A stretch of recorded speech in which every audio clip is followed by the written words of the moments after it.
You are going to meet one of the premier landscape painters in America. Please welcome Laurel Daniel. Hey, Laurel. Hey, Eric, how are you? I'm terrific. And you? I'm doing good. All right. Doing So good. you're in Austin, Texas. I'm in Austin, Texas, but we're far, far away from each other. Yes, we are. Yes, socially distancing. I Across I, town. uh, I was trying to think about where you and I first met one another. Do you recall? Was it in my Wednesday night paint group? I think that was like one of our first getting together in the Wednesday night. It might have actually been at a paint out with Plein Air Austin, but Oh, that could have um been. yeah, I'm trying to remember too. It might have been that you because you came to town and I was here already. Right. And yeah, it was one of those two for sure. And Yeah, then one of I our came first to things, town about 11 years ago, so it's been a while. yeah, yeah. And And one of my first things I did was I went to your very first Adirondack trip. oh, that's right. Wow. This Was will be the 10-year 2011. anniversary, and it's actually been 11 years ago. So, Right, right. So my daughter got married that year, and I gifted myself with a trip to the Adirondacks to paint with you, so that I wouldn't be so disappointed when it was all over. It was something to do afterward. you got to have something to look forward to. Exactly. I like to set myself up for happiness. So That's something I've discovered in life is that giving yourself something to look forward to. I try to book things a year out. So it's like, why wait to the last minute? It's like, I can't wait to get away and go to Russia or go to, wherever it is. I think that's fun. yeah. So Laurel, uh, you and I collaborated on a video. We'll talk a little bit more about that, but you did two videos. Tell us about those two real quickly. Well, the first one we did was called Oil Painting for Beginners. And in that, we very intentionally put together a curriculum, I would call it a curriculum, a series of shorter videos that are all put together where we talked about all the stuff that goes into painting, where we talked about the materials and how to pick them out, where to buy them, how to not be overwhelmed, how to use them. That first video included doing a demo on mixing colors, a value study demo that the students can paint along with, and then finally a full color demo where, again, it's set up for students to stop and start. They have the image and they can work. So that one was all set up to get people going, to take the sort of fear and mystery and I don't know how to start out of it. And then the follow on was the second video that we then jumped to the plein air. Right. And it's plein air for beginners. And Right. in that one, again, we sort of took the attitude like, let's just present everything, the equipment, the how to go out and choose select an image or a scene, how to get started. And there's a complete video demo from start to finish on that one. The reason I ask you to do those is when I decided I wanted to do oil painting, I'd heard about oil painting for many, many years, but I was totally intimidated by it, the idea of oil. Right. And I actually this was kind of early internet stage. I bought a course online on the basics of oil painting. And it was not even video because they didn't really do it then. It was more like a printed thing or whatever. But, right. I didn't know about the brushes to use or how to clean the brushes or how to make the paint flow. And I was totally intimidated by it. So when you put that together, it's like, finally, somebody's done something that is really in depth on video. So for anybody who's watching this and you're discovering oil painting for the first time or you want to try it, that's a really good place to start.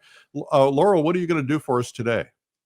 Well, today, as you know, I teach a lot. And so I thought one of the things that I see is that I think is kind of a huge, important part of getting a painting started is the block-ins portion. Right. And what I really want to do when I'm teaching in the classroom is get people to understand that in order to have a successful finish on your painting, you've got to have a start that sets you up for success. And so going into your landscape painting or any painting with an idea about where things are going to be, foreground, middle ground, background, where the values are going to go from front to back, that, and then actually putting down original marks that will set you up to be able to almost have a roadmap on your canvas for where you're going. And so what I thought today is I would go ahead and do a block in. So what we're going to do is, it looks like you've got a reference photo or reference painting there, and you're going to do a block in. So I'm just going to I'm going to go off screen myself, and I will read comments from time to time so that you can see what people are asking or saying. Sound like a plan? That sounds like a plan. And remember that I'm using my phone. If it goes dark, say something. Yeah. Okay. I'm going to try to remember to tap. And also remember, since you're not talking towards the phone, you got to talk louder than normal. Okay. Can you hear me? I'm sort of loud, so I think I'm going to be okay. You're very loud. And okay, you didn't have to agree that much, but okay. Okay. All right. So we're going to get questions right off the bat. What are you painting on? It looks like it might be a panel. Yes. Okay. So I'm painting on a panel. This is, can we say brands or yes, no? Yeah, I don't care. Okay. So I'm using Raymar Art, and I like cotton panels, the smooth. And so the Raymar panels come in all sizes. You can have them custom made. This is an 8x10, and I just have it taped to another board because I hate bumping into things when I'm painting. So it's really low tech, just a couple of pieces of tape on another board. Same thing with that one.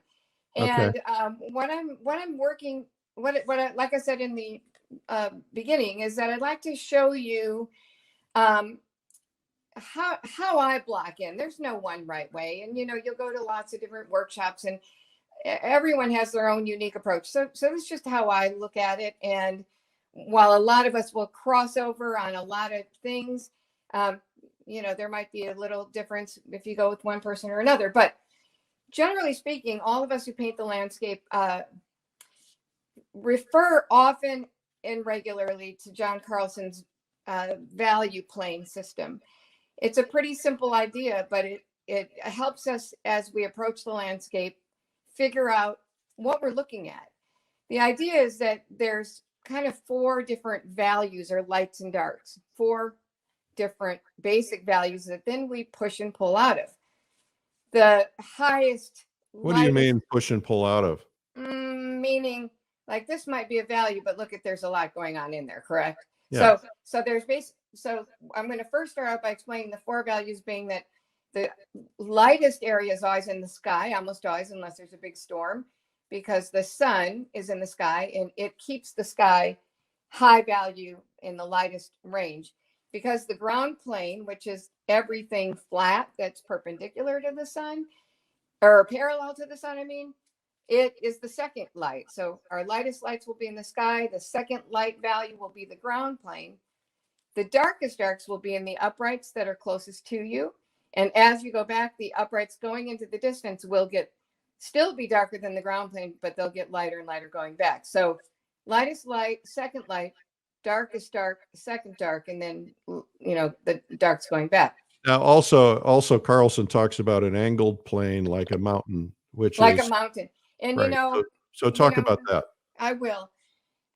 I don't have mountains, but I think that you can understand it in a similar way. Oftentimes, we have hills here in Texas, and often, if you're where there's mountains, the angled plane would be a mountain in the distance because it's on an angle. Well, I kind of see it as the second light being, or the angled is just the next layer of uprights in the distance, and maybe your farthest angle. So again, the angled value is that distant plane if it's a mountain, or the upright that's farther back. Okay. So I like to help people see how there's layers in the landscape. And because we don't have the mountain, it's, we're looking for something different here, but we have to take a look at what's there. And when we're on location, everything starts blending together. And, I'll stand there and say, well, look how the farther away it gets, the lighter it is. And your eyes just see it all being the same. So part of it is you got to teach your eyes to see where things are separating. So in this specific demo, so like I said, I don't know if I said this out loud, but I said it to Allie. I did a workshop this past weekend, and this was my demo for that class. And the reason I chose this particular view is that I felt like it gave me an ability to work within those ranges. We've got our uprights in the foreground, which would be this plane right here. This has our darkest darks and our greatest contrast, dark to light, strong color. We've got the distant angled plane, Eric, or the distant uprights, which are the trees on the next layer. And then back in here, we've got some hill country hills that don't look like mountains, but they are kind of like an angled plane way back. So we've got 3 upright values going on here. The first upright's the second, and the distant. Then we've got the ground plane that cuts in front, in between. And then we've got the sky plane that has also some activity of foreground to background. I loved this composition because the clouds kind of push toward this soloist. This is my focal point. The angles of the plane all point to this. So I'm thinking about composition too, putting my main subject right here, sort of on a third of the panel, and then tailoring things toward it. So when I'm blocking in, I'm thinking about all of these layers. And so what I wanted to do was have this here so that you could see that what I'm going to do on this plain canvas is where I'd start to get to that place. Does that make sense, Eric? Yeah. So Okay. you're going to lay in your darkest dark first. I'm going to lay in my darkest darks, but I'm going to kind of do it gradually. See if this makes sense if you stick with me. If the lightest light is in the sky and everything below it is darker, let's just go really lightly.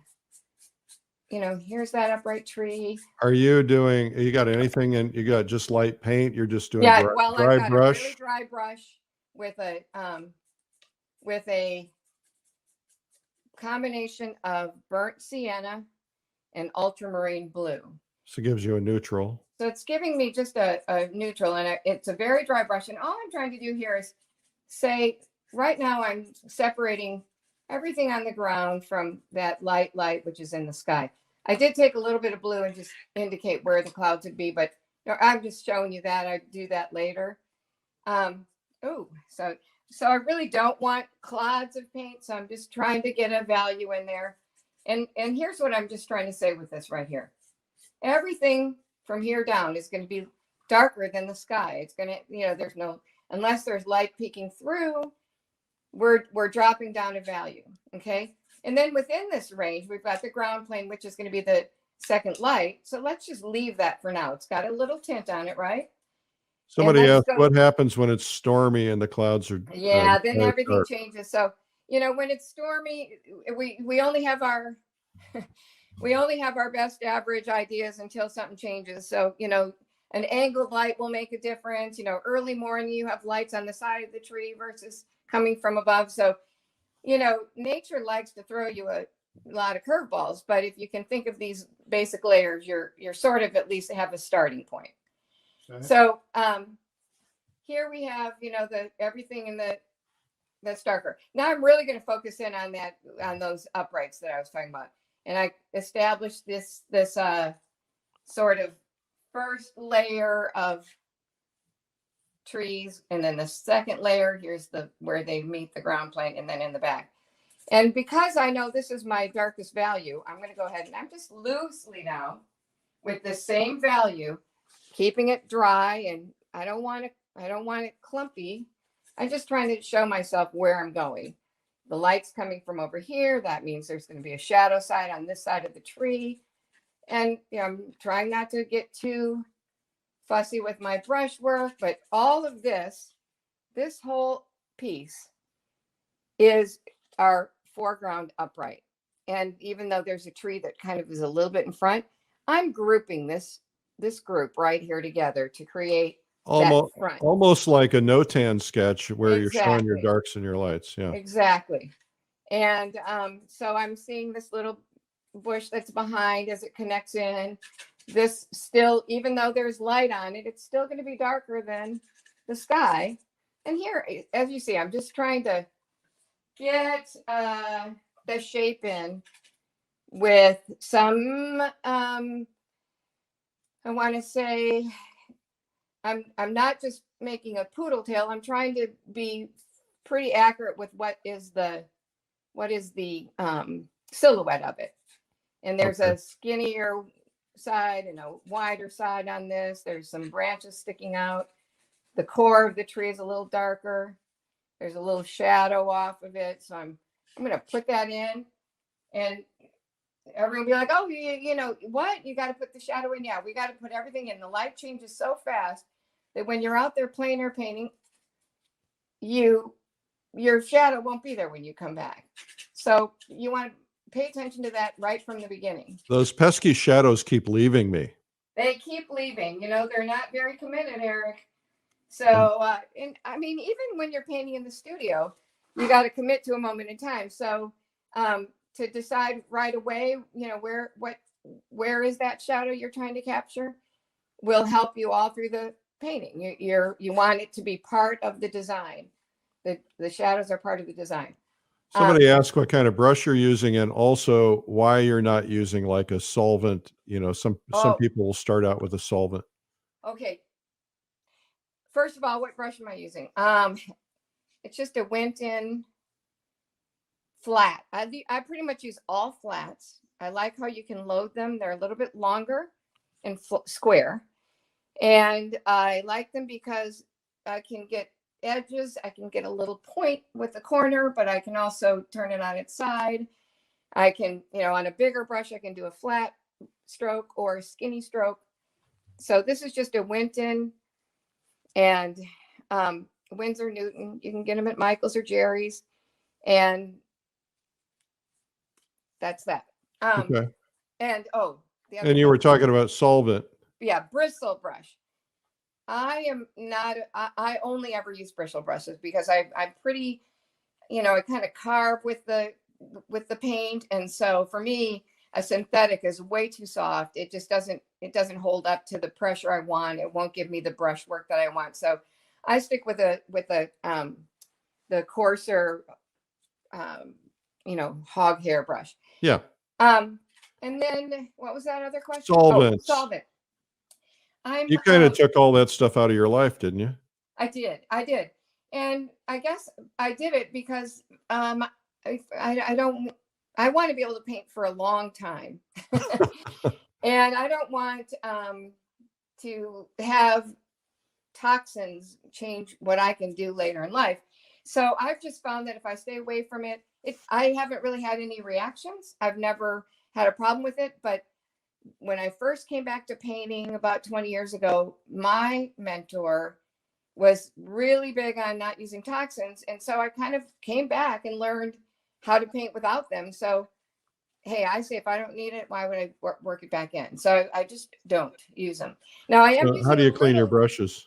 How do I clean? How do you clean your brushes? I use Master soap. Hold on.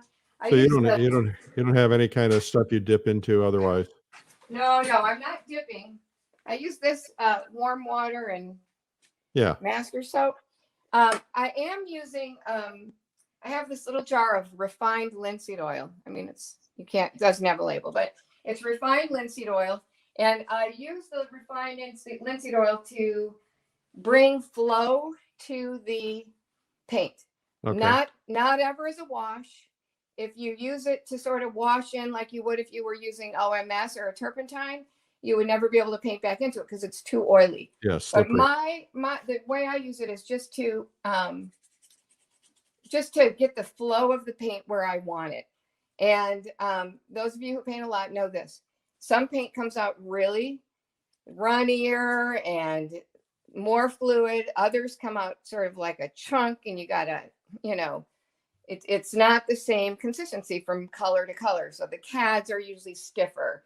The transparent colors are usually thinner. So what happens for me with the linseed oil is that I can bring all the paint to the same consistency so that I have flow in the painting. Well, the other thing, historically, that they have discovered that the paintings that have had the least cracking, the least problems, and have stayed the best over the longest period of time were only painted with linseed oil and no mediums.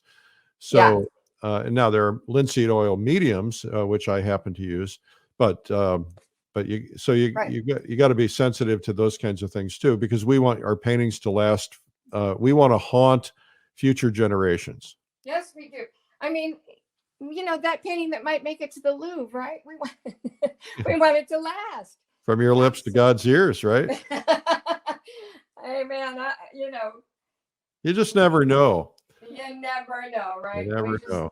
I say now, this. the other thing that you're actually accomplishing here that I want to point out to somebody who might not realize this is that you're doing a value painting. Right. I really am. You could paint that whole painting really in just the brown and white, or the whatever color you're using, and then and including putting in the foreground and the sky, and just make it all. You can certainly see that in the foreground plane where it's just very light, but just a touch in there. So you could almost do the same thing with the sky. And you're absolutely right. So one of the things that I like to do when I'm teaching people and saying, I really want you to do this. Yeah, I really do want you to do it. Is this, and because this went on a little darker, and I want it to be pushed back, I'm just gonna, because this is important to me, I'm wanting to establish a sense of it being lighter as it goes back. And why is that turning a little bit brown? Because it just has more burnt sienna in it. Yeah. So I'm wanting to establish. So here you see it right now, because our eyes recognize shape, don't we? We know a stop sign. We know what a bird looks like in the sky. We are tuned in to seeing shapes and knowing them. So right now, you already know what it is. I think that's a huge thing to say to yourself. Right now, I already know it's a row of trees. Don't you think? Yeah. I don't know. I always think, okay, so like you said, right now we could stop, and we've said something about what we're looking at, correct? Yep. Hello to the UK, to India, to Cozumel, to let's see, I saw somebody else in here. The Hague, Netherlands. Love it when you guys tune in from everywhere. Yeah. Everybody's special, but a lot of you people are watching in late in the afternoon or in the middle of the night. Yeah, that's awesome. One other thing that happens with value front to back is this. So what I said earlier, I'm going to repeat this because it's so important. The dark uprights that are closest to us are going to have in them your darkest darks, your greatest contrast. So dark green to highlighted green. The layer that steps back is also going to have lights and darks, but the contrast will be tighter. So here at the end of the day, you can see at the end of the painting, I have a reference to the understory of these trees back there, but we're not seeing the same detail in that layer that we see in the foreground. Uh-huh. That's on purpose, because that makes it go back. So to create distance, we not only use John Carlson's value of the planes by changing the value, because what's farther away we can't see the contrast, we don't see the darks. It also gets smaller as it goes back. So we have several devices to save depth in the landscape. Another sort of system of lights and darks happens on the ground plane. While the ground plane as a whole is the second light that reflects the sky, it also will be have a transition from a little bit more intense contrast in the front to more muted in the back, a little more chroma, color, intensity to more muted. So again, the values come together as they go back. So even though it's still lighter back here, it's darker as it goes away. It's coming together. It's meeting up with what's in the back. So I'm going in here, and I'm even going to, sort of mess up that little line back there, because even though this is all, the second value, within that value, there's going to be some push-pull. So remember, when I said that earlier, Eric, right, and you said, what do you mean by that? So we've got the dark upright, but within that dark upright, we're going to have the contrast from where light's hitting it to the shadow, and where the grass is shorter and more light gets through, so it's less dark. Okay. But then also within this one value, pick the one best, and we push it a little darker toward the back and a little warmer toward the front. Okay. And I really, to do this in my class, it was very fun. I said, let's pick one value, and we I did the whole thing in one. And I kept saying, you guys see, it's the same color. Well, when you do that, it looked way too light back here, but we did, we looked at it and watched it. And then after I put one value in, I cooled it down and darkened it up, and immediately it laid down. Before that, it was lifting up. This is what makes the ground paint lay down. And then when you pop the intensity in the foreground, it just, pulls it up. All right. And then we've got that farthest plane back here. So now I've got the layers back in here. And sometimes, with your naked eye, you maybe can see some little trees out there. But I'm just here to tell you that you got to let some stuff go. You may or may not. If you're working on a big giant canvas, sure, maybe some trees on those hills are going to show up. But on this little tiny canvas, it's just going to be one value. So sometimes we just have to let stuff go for the sake of the painting. From this point, once I've gotten this in, because for me, this is, again, if I can use the word roadmap, this is now established for me where I'm going to go. All right. Let me tell you something about what's on here right now. It's pretty dry, even though I used a little bit of linseed oil. It's not dripping, because if it was, I wouldn't be able to paint back into it. And it's not thick. I mean, I can, nothing's coming off. I'm rubbing right on it. It's really just there for me to know where I'm going. Where I go from here is I literally now am going to say, I got to mix a color that dark, and I need a value, a warm, light where the light's hitting this tree that holds up to that. So I'm going to do this all the way through my painting. I'm going to do all my uprights one at a time. What I try to always do is work from dark to light. So not only with my blocking am I using this darkest dark.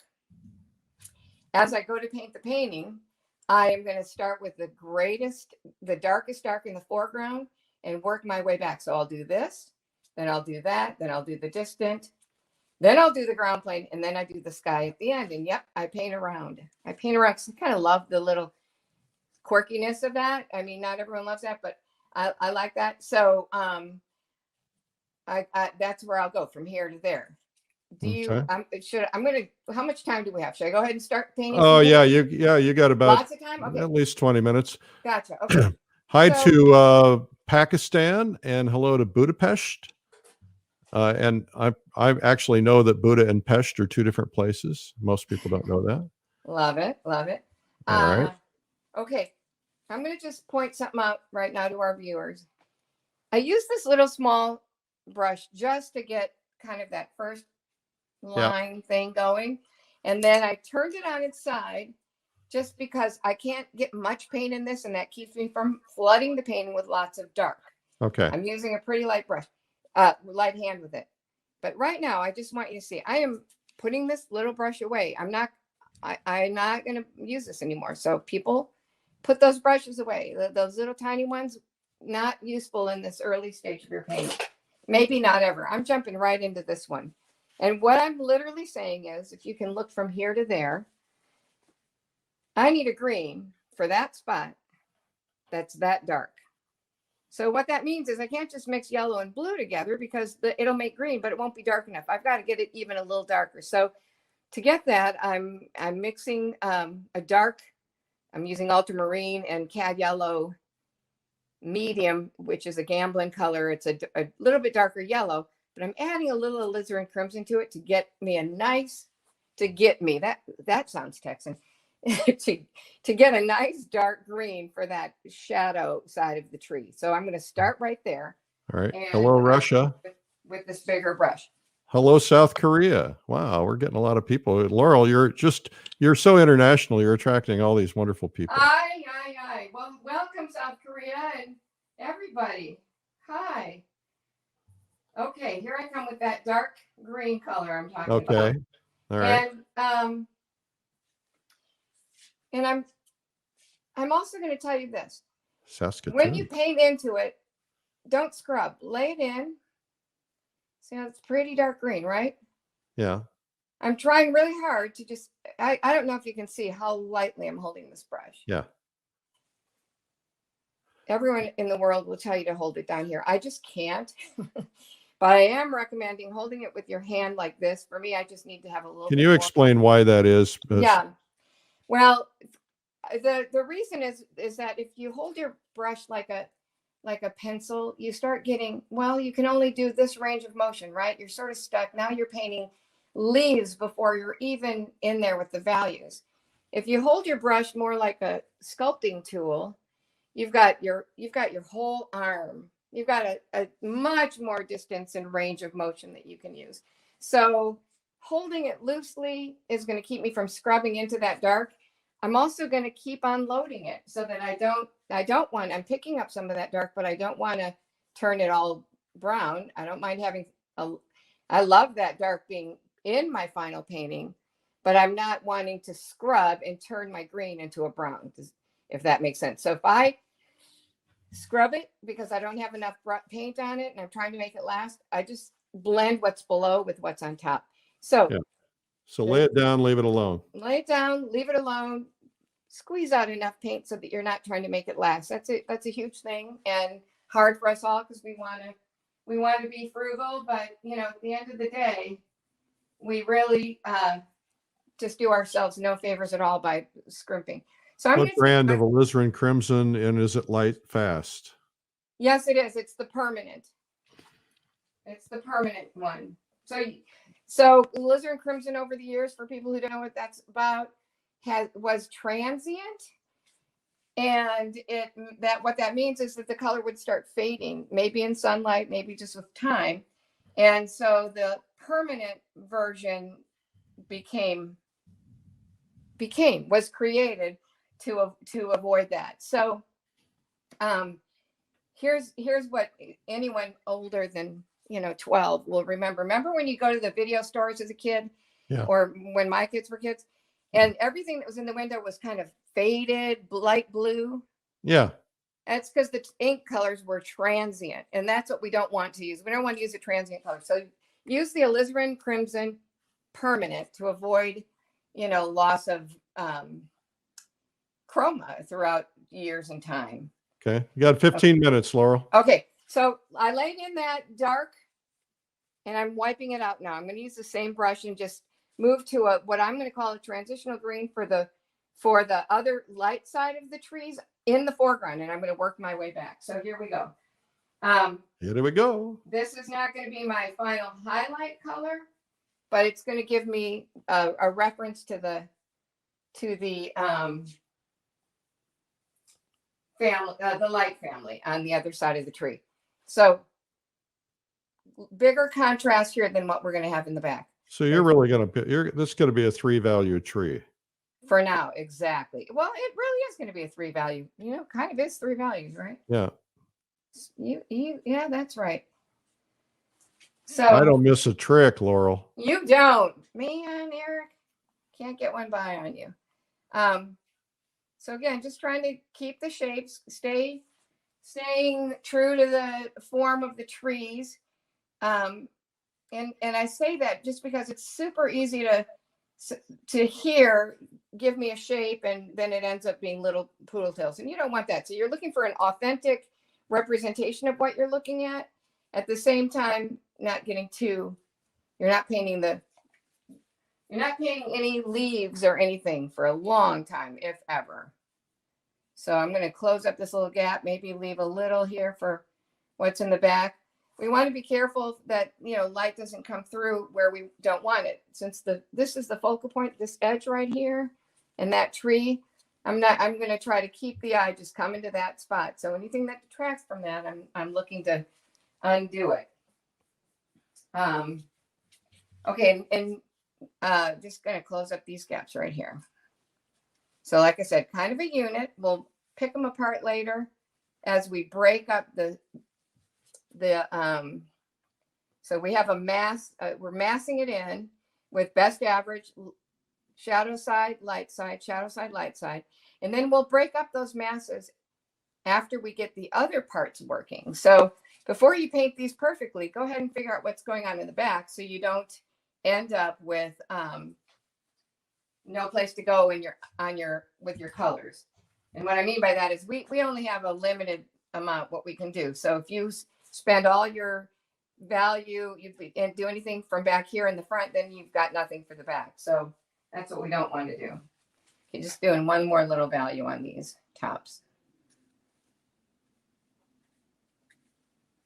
Okay. Okay, wiping this out because it has a lot of that deeper chrome. I'm going to stick with that color family, but I'm going to add a teeny weeny amount of white to it to weaken it. So let's call it weak and strong. See how the color combinations right here are stronger than what's going on in that next layer. Do you see that? Mm-hmm. The values come together, they get weaker. So I'm going to weaken this color by using a little bit of white. Okay. White will always make it chalkier, which is good if you want it to push back, but not good if you're trying to create like a. Yeah, you kind of wait till later in your painting to introduce white, isn't that exactly correct? And so here is I'm adding it to get to this next layer here. So here we go, and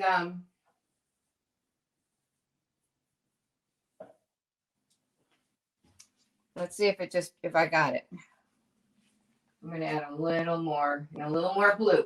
So what happens in the next layer is that it's a little bit of white and a little more blue. And I know there's a shadow side and a light side here, but for starters, I'm just going to try to get that whole range of uprights in the back of reference to them in a value. All right. So I'm hoping that you'll agree with me that pushes back. It's harder to see until you get other stuff on there, and we might have to adjust it. But like I said, what we're going to do is we're going to get it in there so that we've got something to a reference. Okay. And there's a little bit of that tree line that pops up back in here. So I'm going to go ahead and put that in, a little reference to it. See how Laurel is not being too careful. She's not trying to be too exact. Right. That's important. And what we know, if you paint a lot, what you know is you can always change it. But if you get too caught up in getting exact in the beginning, then you are stuck with it. So I don't know another way to say that, but you just run out of choices. Okay. I'm going to quickly do a little bit of green here, the lighter back to this foreground one. But what I want to do is say, look at here. We've got now the foreground darks and lights, and then the background one. I'm going to pull a little bit more into here just to keep that going. All right. Okay, you got 10 minutes. What? 10 minutes. 10 minutes. Okay, I'm not trying to pressure you, but I know No, you I know. to know. Time's a wasting. I'm going to do just a little reference to the root of these. So there is still a shadow side to these trees in the background. So now there's a little, all I did was go a little darker with a little blue, keeping it cooler, less yellow the more we move back. And just because we got to get it in there, let's go ahead and do it now. I'm going to put something in for that way back value. This again may change, but this would be our distant hill country, little hill in the distance. If you live in Montana, you guys, sorry, this is all we got here for mountains. This is our mountain range. Okay. What I love is that you can, if we don't finish this, you can see where it started, you can see where it ended up, and I hope ultimately it makes sense to you. Makes sense to me. Okay, good.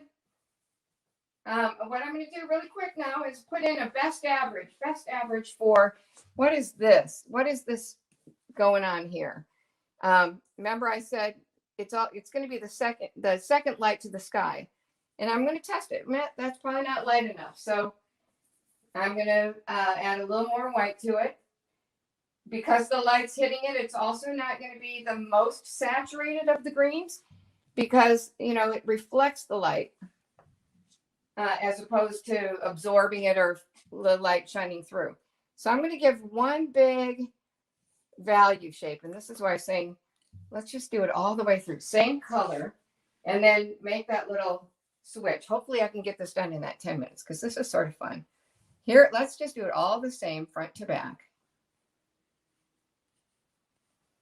You're such a good teacher, Laurel. Oh, Eric, thank you. So really, see, it's the same color, right? I'm doing it above and below. See that same color? Yep. But doesn't it look lighter back there? Yep. That's because your eyes know something's wrong.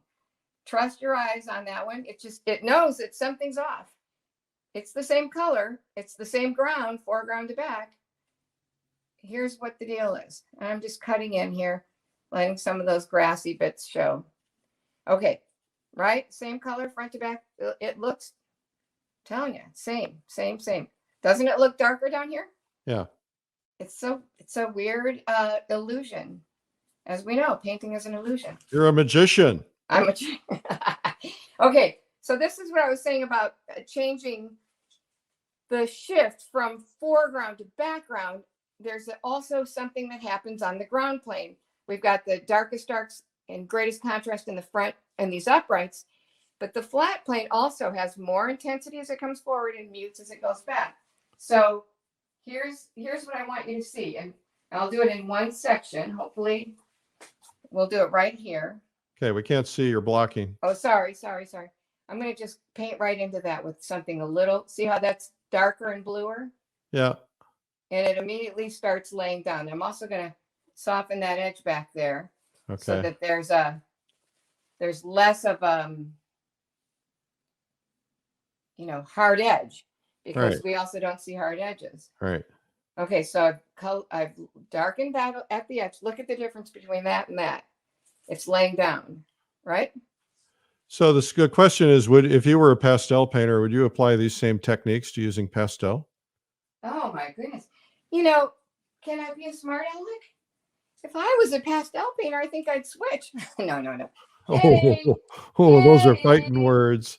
Kidding. No, I think if I was a pastel painter, I would. I think you would put sort of a base best average, and then you would use your top layers to push back and pull forward. And this is what I want you to see. So as what I'm saying is more chroma, a little bit more value shift here brings this forward. And I added a little bit of red, didn't blend it enough, but a little bit of red. And by adding this in the foreground, suddenly this comes toward us and that pushes back. Do we see that? So the more chroma, it comes towards you. Right. And chroma is intensity, the intensity of the color. And in the landscape, it's yellow that goes away. Yellow goes away. The farther away you get, the less you see warm. It all starts fading to blue. So it's going to be less and less of the, Yeah. Greens that have yellow. You're going to be adding more blue, a little bit of white, a little bit of red as it goes back. And pretty soon it's going closer to just blue. So you're down to your last 3 minutes, Laurel. I know you can't possibly finish, but just why don't you just do a touch more and then come back on camera. I think everybody got the essence of what you're going to do. Okay. And I know that Laurel will post the finished painting so you guys can see it later.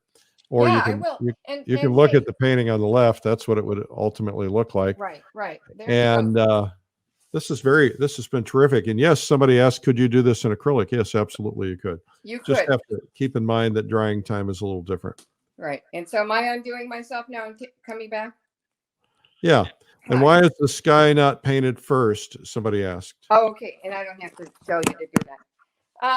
Hi again. Well, the sky is not painted first because it's the lightest value, and I'm going to bring the finished painting down here. Of course, you can imagine that to get that, my blue is dark, but I have to add a lot of white to it. If you put that white on first and you try to paint something dark into it, it turns that edge into chalkiness. So the idea of painting the sky last has that element in it, is that I'm trying not to get white on the canvas because the white is my enemy in the beginning of my painting. I'm not saying never use white. I'm just saying as you get started, that first block in where it was lighter was not lighter because it had white in it. It was lighter because I didn't press as hard. Right. It was just a little shading. If I put white in there, I couldn't put anything into it. It just Right. would turn everything chalky.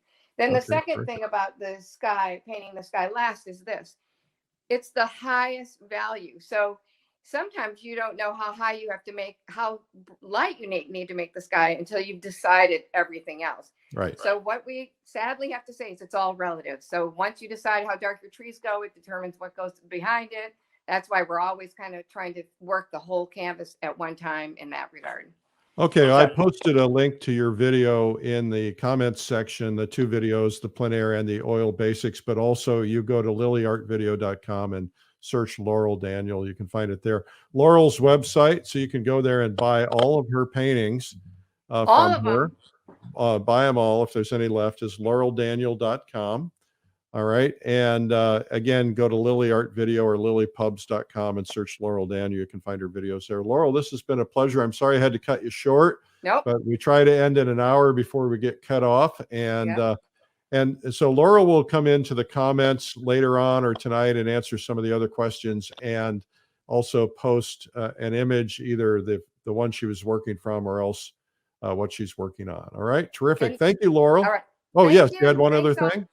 Oh, I was Wanna- just going to say, I probably will post the process shots on my blog later this week. So maybe once I get that up, I'll go back in and I'll add that link and people can take a look at that. And your blog is at laureldaniel.com? It's laureldaniel.blogspot.com. And you can go to my website, click on blog, and it'll take you to Yeah, my that's the main blog. easiest. Yeah, laureldaniel.com. easiest. Go to my website. Yeah. All right. Okay. Thank